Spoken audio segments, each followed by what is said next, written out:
Assalamu alaikum wa rahmatullahi wa barakatuhu.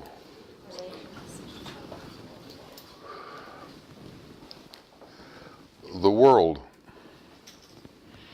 is full of chaos, and each of us, as we travel through this world and travel through our life, run into difficulties. We have many responsibilities and duties that we are responsible for. And all of these often seem to be a burden to us. And we are often caught in thought about how are we going to overcome these difficulties?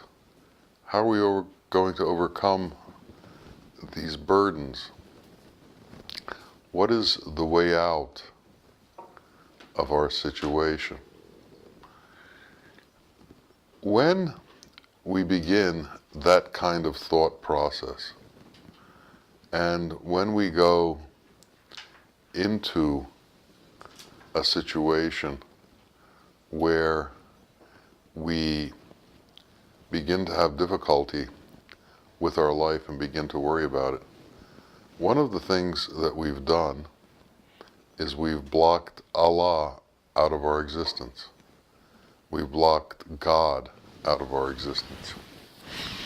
And it works in two ways. One, we become overwhelmed by the situations that we're in. We become overwhelmed by what the apparent complexity of the difficulties we encounter, and we become overwhelmed because solutions don't seem to be available to us. We don't seem to be able to figure a way out of that which we've encountered. So we become stuck, flummoxed, unable to act. Often people become depressed. People begin to sleep a lot.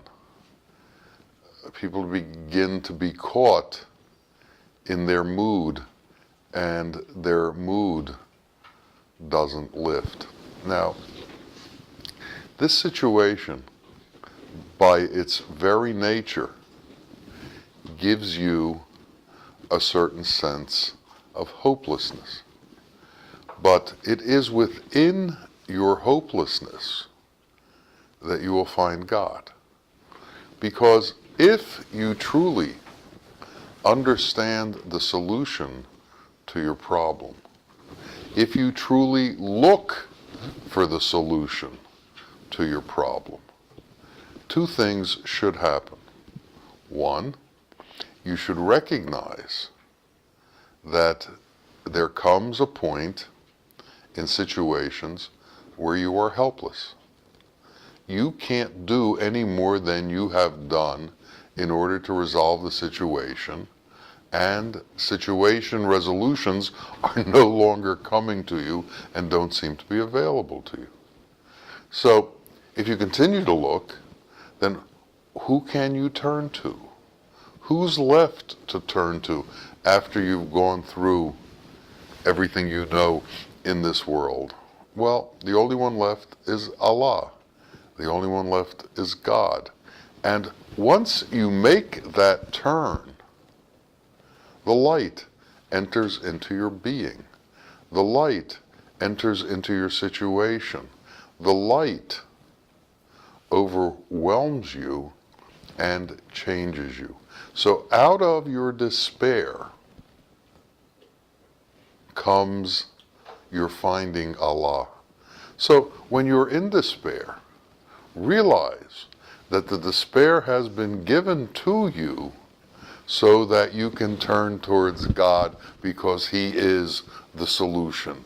The despair is a tool to bring you closer to God.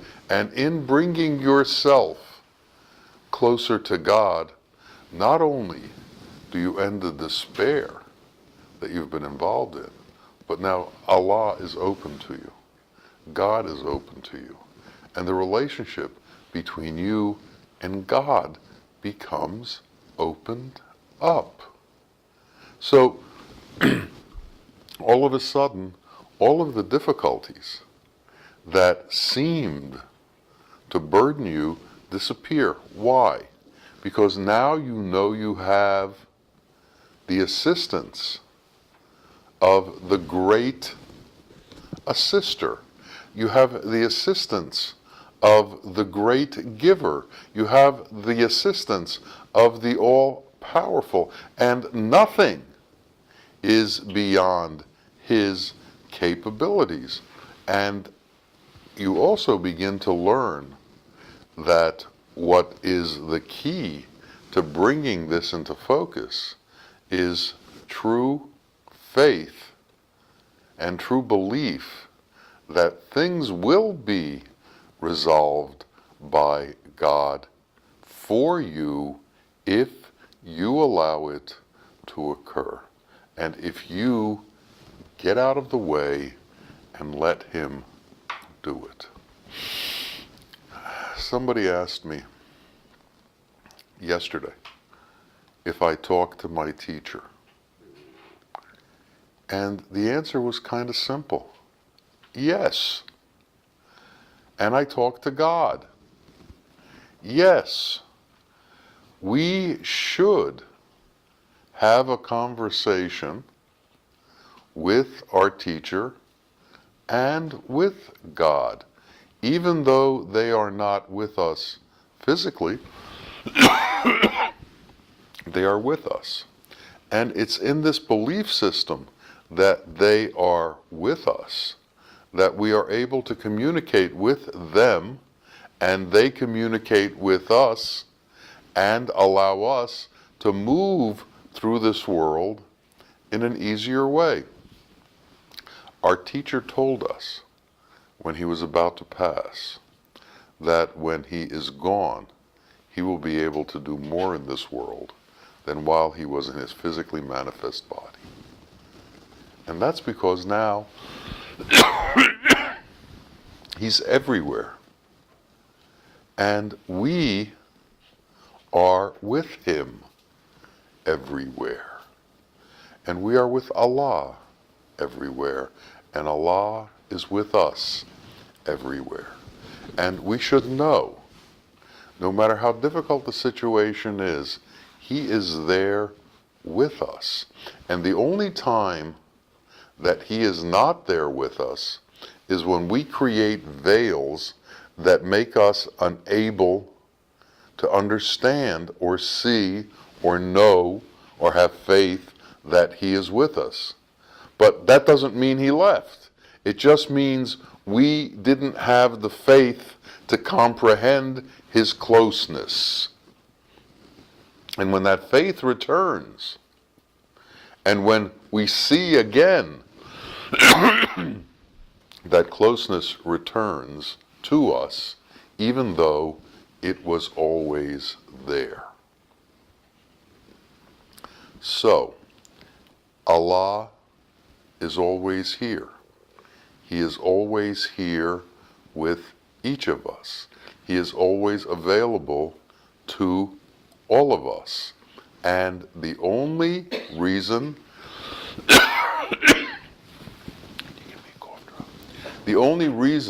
he appears not to be with us is our own inner machinations that push our ability to be with him away from us.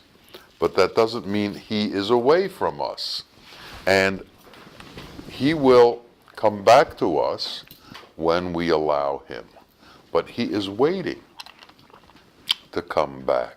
It's his intention to come back. He wants to come back. We shouldn't stop him.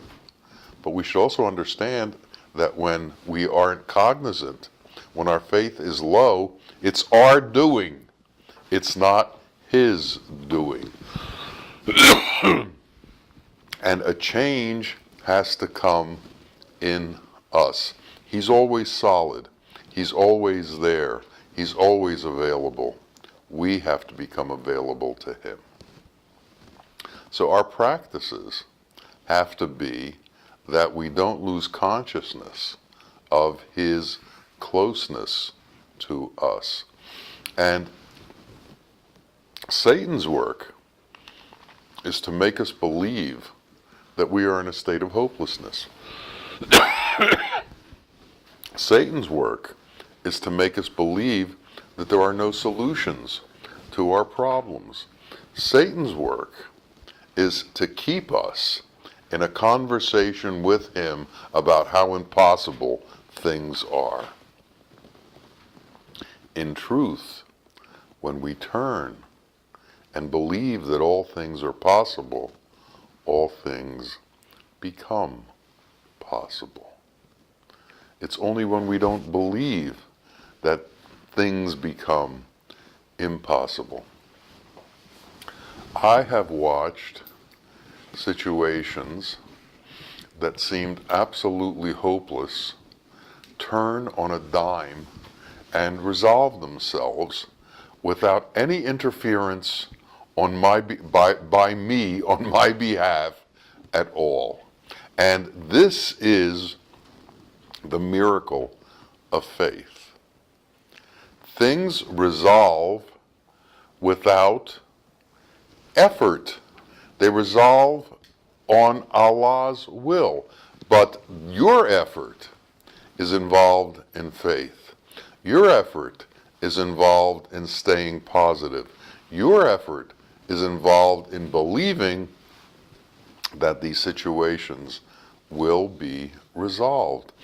And when it happens, it's all quite incredible. Now, let's go through our life. Let's go back and remember all the hopeless situations that we were in that we thought we'd never get out of. And how many of them have you gotten out of up until now? Every single one of them. How did it happen? Who knows? God knows. And God doesn't necessarily share with you the secret of how he does these things, but your life is the proof that these things have happened.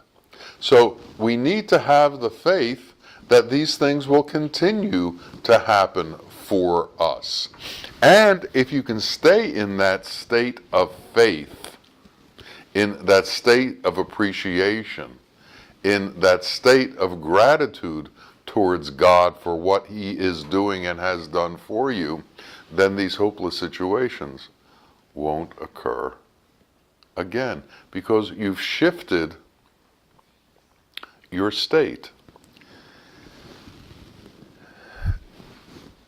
There are people who read the horoscope every day in order to find out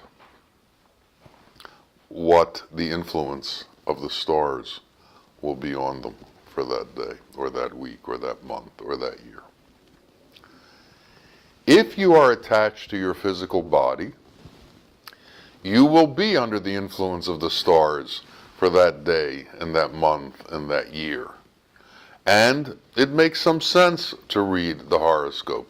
But if you have transcended your attachment to the physical body, then the horoscope no longer has any relevance to you, because now you are on a non-elemental plane, and you are living on a non-elemental plane. You're beginning to live the life of your soul. And to live the life of the soul takes detaching from the world and detaching from yourself. As long as we are ultimately and intimately involved with ourself, we are subject to all of the influences of the world. But as we give up that attachment to ourselves, as we lose that attachment to ourselves, then we're no longer under the influence. Why? Because we don't react to those influences anymore. They don't have effect on us. Praise and blame no longer come into play with us. Profit and loss no longer come into play with us. We don't look at the world that way.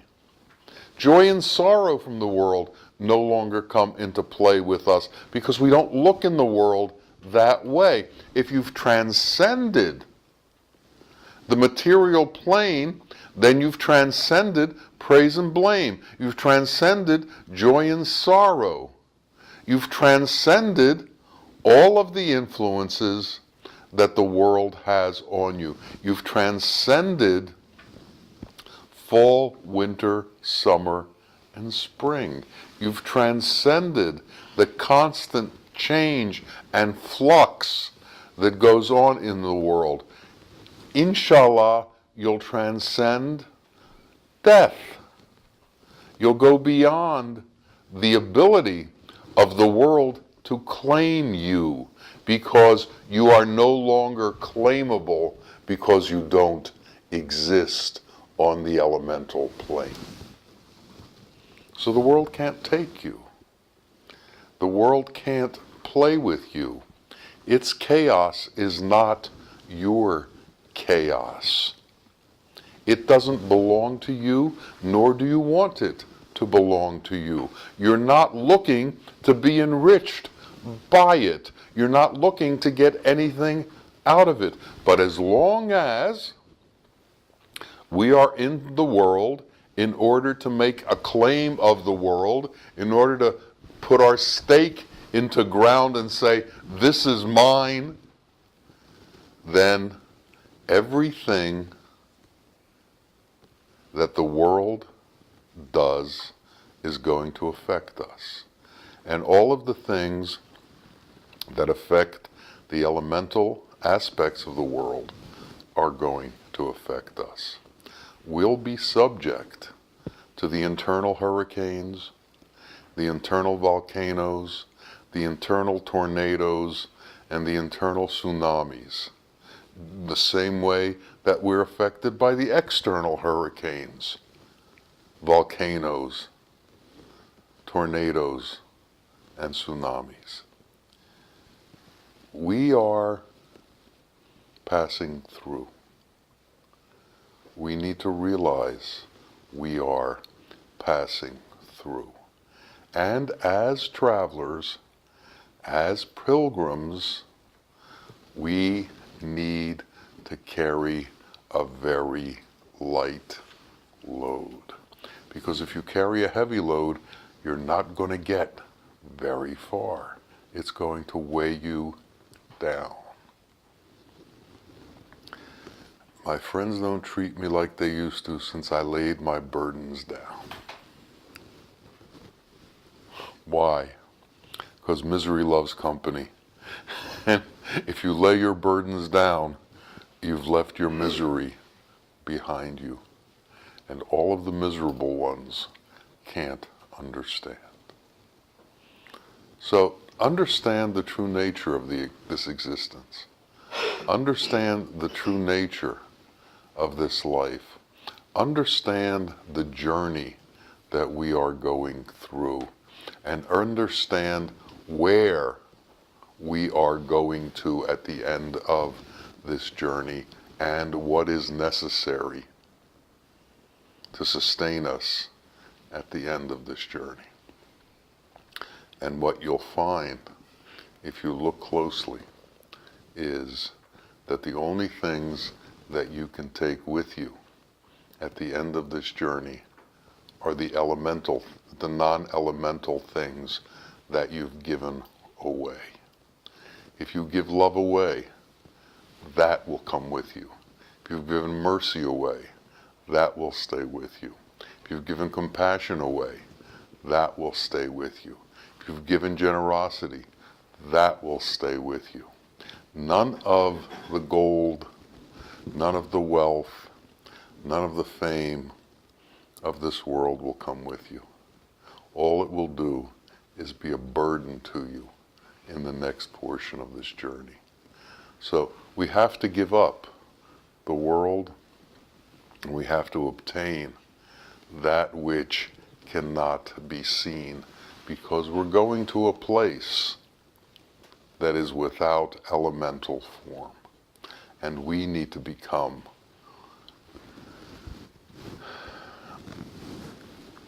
comfortable in the non-elemental form. We have to do it while we're still within this body. We have to be in the body, but not of the body. We have to understand that this is a covering, a shirt, that eventually we will have to take off.